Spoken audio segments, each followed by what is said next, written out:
తెలంగాణ ముఖ్యమంత్రి రేవంత్ రెడ్డికి తెలంగాణలో కాదు శత్రువులు. పోనీ తెలంగాణలో కూడా ఎందుకు శత్రువులు ఉన్నారనుకుంటున్నారా?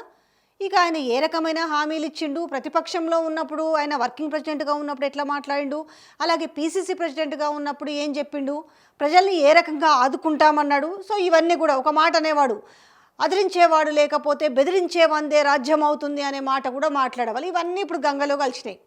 అయితే ఇక్కడ నోటికి ఎంత మాట వస్తే అంత మాట తెలంగాణలో ఏం మాట్లాడతాడు అనే విషయం కూడా అందరికీ ఇవాళ మూలన కూర్చున్న ముసలబ్బకు కూడా తెలుసు.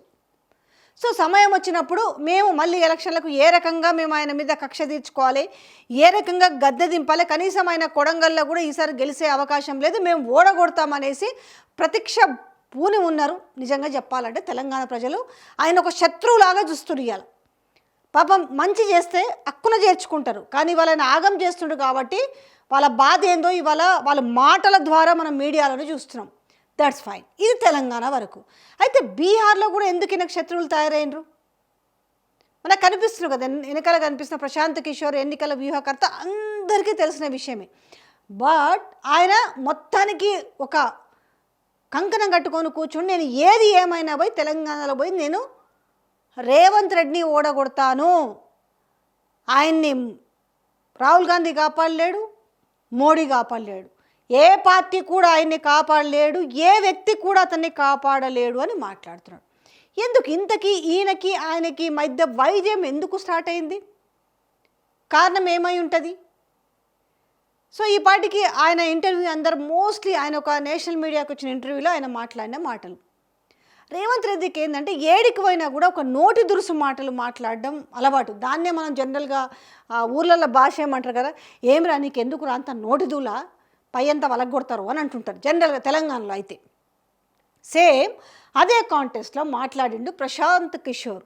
అసలు ఈయనకు బీహార్ తోటి ఏం సంబంధం ఉంది, బీహార్లో ఆయనకి ఏం పని, ఏ హోదాతోటి బీహార్లో మాట్లాడిండు, ఇట్లాంటివన్నీ కూడా ఆయన మాట్లాడుకుంటూ వచ్చిండు. అంటే ఈడెట్లయితే నోటి దురుసు మాట్లాడతాడో, నేను కొడతా, రక్కుతా, తంతా, పూడుస్తా, మెడలో పేగులు వేసుకుంటా, ఇవన్నీ మాట్లాడుతుంటాడు జనరల్గా ఆయన.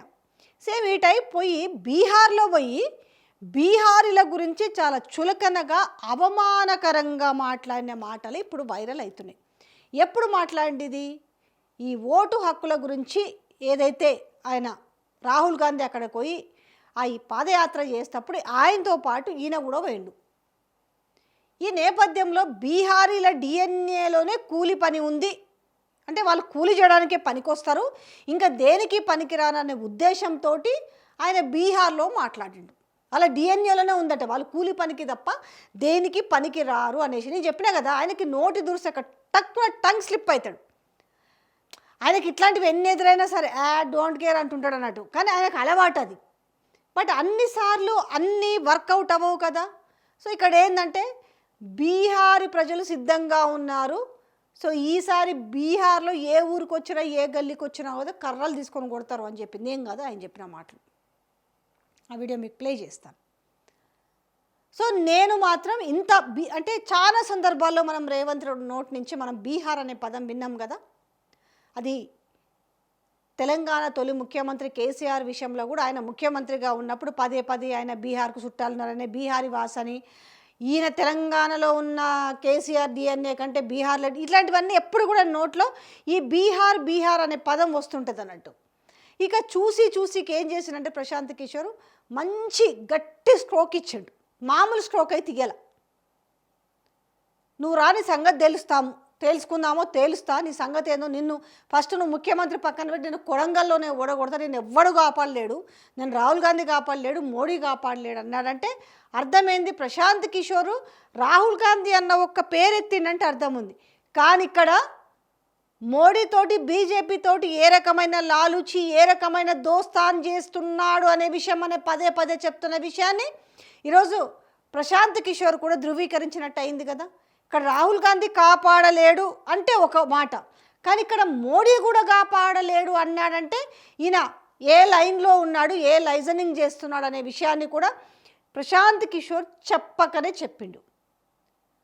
తెలంగాణ ప్రజల అటో ఇటో కొంత ఏదన్నా తాత్సారం చేసినా నేను మాత్రం ఎట్టి పరిస్థితిలో ఉపేక్షించేదే లేదు అనేసి ప్రశాంత్ కిషోర్ మాట్లాడిండు. మరి అసలు ఎందుకైనా ఆ బీహార్లో పోయేసి గంత మాట అనాల్సింది ఏముంది? అంటే వాళ్ళు కూలికి తప్ప దేనికి కష్టపడి పనిచేస్తున్నారు తప్ప. ఇవాళ రేవంత్ రెడ్డి అనే వ్యక్తి కూడా ఫస్ట్ ఇంచుమించు ఏం పని చేసిండు? తప్పేమీ కాదు కదా. అంటే మనం గట్టెక్కిన తర్వాత ఎదుటోడిని అవమానించడము మనకు అలవాటే కదా. వాళ్ళు పోయి అమెరికాలో ఉద్యోగాలు చేసి బాత్రూములు కడిగిండ్రు, వీళ్ళు పోయి ఇంకేమో చేసిరు, బీహార్లో డిఎన్ఏలలో కూలి, వాళ్ళ రాష్ట్రానికి పోయి వాళ్ళని అవమానిస్తాం. మన రాష్ట్రానికి ఎవరన్నా వచ్చి మన వాళ్ళని తెలుగు వాళ్ళని అవమానిస్తే మనం ఊరుకుంటామా? సేమ్ అంతే కదా. అంటే ఈయన ఏదో ఒకసారి టైం కలిసి వచ్చి తెలంగాణ ప్రజలు మార్పు మార్పు అన్నారనేసి కాంగ్రెస్ పార్టీకి ఓటేస్తే బై లక్లో ముఖ్యమంత్రి అయిన సేమ్ అదే మాట ప్రశాంత్ కిషోర్ కూడా అదే అన్నాడు. ఇంకా నెక్స్ట్ టైం ఈయన గెలుస్తాను, నేను మళ్ళా ముఖ్యమంత్రిని అవుతాను అని కలలు కంటున్నాడు. అవి ఎప్పుడు కూడా ఆ కలలు నిజము కావు అనేది ఆయన ఒక జోస్యం చెప్పిండు. అంటే ఏడవై ఎవరిని గెలకడం అంటే దీన్నే అంటారు. అంటే ప్రతి ఒక్కరిని అవమానకరంగా మాట్లాడడం. అమెరికాలో పోయిన వాళ్ళేమో బాత్రూమ్లు కడుక్కుంటారట, కష్టపడి చదువుకొని ఆడపోయి ఉద్యోగాలు చేస్తే ఈయనకి ఇంగ్లీష్ రాక ఎవరైనా ఇంగ్లీష్ మాట్లాడితే తట్టుకోలేక ఆడు అడుక్కునేవాడు కూడా హోటల్లో పనిచేస్తాడు కూడా ఇంగ్లీష్ మాట్లాడతాడు అని అంటాడు. అలా ఎవరి రాష్ట్రంలో వాడు ఎవడైనా కూడా అడుక్కుంటాడని ఇంగ్లీషే మాట్లాడతాడు, బాత్రూమ్ కడుగుతాడు ఇంగ్లీషే మాట్లాడతాడు, ఇంకెవడైనా ఇంగ్లీషే మాట్లాడతాడు. వాడు రాష్ట్రం మన తెలంగాణ రాష్ట్రంలో మనకు తెలుగు రాదా? తెలుగు రాష్ట్రాలు తెలుగు ఎవరికి వస్తుంది? అడుక్కునే వాళ్ళకి వస్తుంది, చదువుకునేటోళ్ళకి వస్తుంది, ఐఏఎస్ ఆఫీసర్లకు వస్తుంది, ఐపీఎస్లకు వస్తుంది, రాజకీయ నాయకులకు వస్తుంది, ఇంట్లో పనిచేసే మెయిడ్స్కి కూడా వస్తుంది. అది పెద్ద దాన్ని కూడా అంటే ఒక జీర్ణించుకోవాలని ఒక ఈగోయిస్ట్గా మాట్లాడడం అన్నట్టు. సో ఇవే అంశాలన్నిటి కూడా నా బల్ల గుద్ది చెప్పింది ఏంటంటే, అరే భయ్ నీ సంగతి నేను చూస్తా, తాడో పేడో తేలుస్తా, నిన్ను ఏ రకంగా ఓడగొట్టాలో తెలంగాణ ప్రజలు మర్చిపోయినా నేను మాత్రం నిన్ను ఇడిసపెట్టాను అనేసి వార్నింగ్ ఇచ్చిండు ప్రశాంత్ కిషోర్.